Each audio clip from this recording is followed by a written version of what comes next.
June 2న రాష్ట్ర అవతరణ దినోత్సవాలను ఉదయం 10లోపే నిర్వహించాలని నిర్ణయం తీసుకుంది సర్కార్. ఎండల తీవ్రత దృష్ట్యా ఉదయం 8:30 ప్రారంభించి గంటన్నరలోపే క్లోజ్ చేయాలని ఆదేశాలిచ్చింది. జీహెచ్ఎంసీలో 1,00,000 ఇండ్లు కడతామన్నారు మంత్రి పొంగులేటి. పాలమూరు రంగారెడ్డి ఎత్తిపోతలను పూర్తి చేస్తామన్నారు ఉత్తమ్.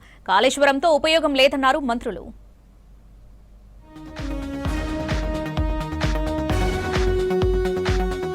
రాష్ట్రంలో ఎండల తీవ్రతతో జూన్ 2 వేడుకలను ఉదయమే నిర్వహించాలని నిర్ణయించింది సర్కార్. ఉదయం 8:30కు ప్రారంభించేందుకు ఏర్పాట్లు చేయాలని ఆదేశించారు సీఎం రేవంత్ రెడ్డి. జాతీయ పతాక ఆవిష్కరణతో పాటు అవతరణ ఉత్సవ కార్యక్రమాలను గంటన్నర వ్యవధిలో పూర్తి చేయాలని సూచించారు. ఎండ తీవ్రతతో వేడుకలకు హాజరయ్యే అతిథులకు, ప్రజలకు ఇబ్బంది లేకుండా తగిన చర్యలు చేపట్టాలని సూచించారు. వాతావరణ శాఖ సలహాల కోసం కీలక ఎంఓయూ కుదుర్చుకుంది వ్యవసాయ శాఖ. ముందస్తు వాతావరణ సమాచారం ఉంటే రైతులకు ఎంతో ఉపయోగకరంగా ఉంటుందన్నారు మంత్రి తుమ్మల నాగేశ్వరరావు. వాతావరణంలో అనూహ్య మార్పులతో రైతులు నష్టపోతున్నారని చెప్పారు. సెక్రటేరియట్లో తుమ్మల సమక్షంలో వాతావరణ సలహాల కోసం డెవలప్మెంట్ ఇన్నోవేషన్ ల్యాబ్తో వ్యవసాయ శాఖ ఒప్పందం కుదుర్చుకుంది. ఒప్పందంలో భాగంగా రైతులు వాతావరణ మార్పులతో నష్టపోకుండా వాట్సాప్తో ముందస్తు వాతావరణ హెచ్చరికలు జారీ చేయనున్నారు. వర్షాలు, గాలులు, ఉష్ణోగ్రతలపై అలర్ట్ ఇవ్వనున్నారు.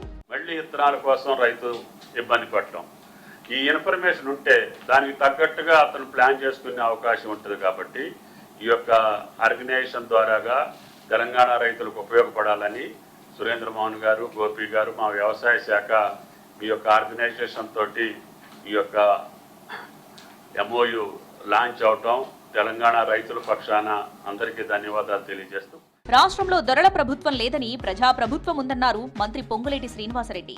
హైదరాబాద్ లో ఫస్ట్ ఫేజ్ లో 1,00,000 ఇందిరమ్మ ఇండ్లు నిర్మిస్తున్నామన్నారు. దొరలకు మాటలు చెప్పేటప్పుడు గుర్తుంటాయని, ఆ తర్వాత గుర్తుండవంటూ ఎక్స్ లో పోస్ట్ చేశారు పొంగులేటి. అంతకుముందు బంజారాహిల్స్ లో ఇంటిగ్రేటెడ్ సబ్ రిజిస్ట్రార్ కార్యాలయానికి శంకుస్థాపన చేశారు మంత్రులు పొంగులేటి, పొన్నం ప్రభాకర్, అజారుద్దీన్. త్వరలోనే సీఎం రేవంత్ రెడ్డి ఇందిరమ్మ ఇండ్లకు శంకుస్థాపన చేస్తారన్నారు మంత్రులు. ఎక్కడ ఉపాధి ఉంటే, ఎక్కడ వాళ్ళుంటే అక్కడనే ప్రభుత్వ స్థలం ఎంత విలువైందైనా అక్కడనే వాళ్ళకి ఇల్లు కట్టేయాలనే ఆలోచన, నిర్ణయం గౌరవ ముఖ్యమంత్రి రేవంత్ రెడ్డి గారి నాయకత్వంలో తీసుకున్నటువంటి సందర్భంగా మీకు ధన్యవాదాలు తెలియజేస్తూ, దొరల ప్రభుత్వం కాదు, దొరల మాటల్లాగా మాటలు చెప్పేటప్పుడు గుర్తుంటాయి, మళ్ళా ఏదక దిగిపోతే ఆ దొరలకి మాటలు గుర్తుండవు. ఈ ప్రభుత్వం అలా కాదు. బీఆర్ఎస్ సర్కార్ కాళేశ్వరంపై పెట్టిన శ్రద్ధ పాలమూరు రంగారెడ్డిపై పెట్టలేదన్నారు మంత్రి ఉత్తమ్ కుమార్ రెడ్డి. పాలమూరు రంగారెడ్డి ఎత్తిపోతల పథకంలోని కల్వకుర్తి, నెట్టెంపాడు, కోయిల్ సాగర్లను కాంగ్రెస్ సర్కారే పూర్తి చేస్తుందన్నారు. జూన్ 4-5న సీఎం రేవంత్ రెడ్డి పర్యటించి ప్రాజెక్టులపై రివ్యూ చేస్తారన్నారు. మహబూబ్ నగర్ జిల్లా అడవి అజిలాపూర్లో మంత్రి వాకిడి శ్రీహరితో కలిసి పర్యటించారు ఉత్తమ్. పెండింగ్ లో ఉన్న ప్రాజెక్టుల పూర్తికి ఎంత ఖర్చైనా పెడతామన్నారు మంత్రులు. అన్ని ఇరిగేషన్ వర్క్స్ పర్యటన చేసి ఆ యొక్క ఇరిగేషన్ పనులు వేగవంతం చేయడానికి ఎన్ని వేల కోట్ల నిధులైనా విడుదల చేయడానికి 4-5 పరుగుల పర్యటన. రాష్ట్రంలోని మహిళలు ఆర్థికంగా ఎదిగేందుకు సర్కార్ చేయూతనిస్తుందన్నారు మంత్రి సీతక్క. రంగారెడ్డి జిల్లా కలెక్టరేట్లో ప్రభుత్వ స్కూల్ విద్యార్థులతో జరిగిన మాక్ పార్లమెంట్లో పాల్గొన్నారు సీతక్క. 15 ఏళ్ల నుంచి 18 ఏళ్లలోపున్న మహిళలు స్నేహ మహిళా సంఘంలో చేరి ఆర్థికంగా లబ్ధి పొందాలన్నారు. స్కూల్ స్టార్ట్ కాకముందే పిల్లలకు 2 జతల బట్టలిస్తున్నామన్నారు.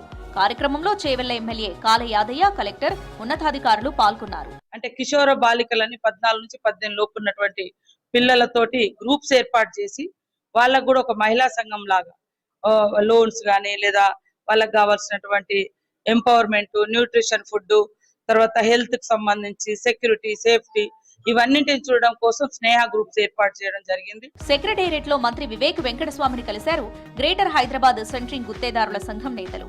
మంత్రిని కలిసి వారి సమస్యలు తెలియజేస్తూ వినతిపత్రం ఇచ్చారు. సమస్యలను ఒక్కొక్కటిగా పరిష్కరిస్తామని హామీ ఇచ్చారు మంత్రి వివేక్ వెంకటస్వామి. తమ సమస్యల పరిష్కారానికి సానుకూలంగా స్పందించడంతో మంత్రికి కృతజ్ఞతలు తెలిపారు అసోసియేషన్ సభ్యులు.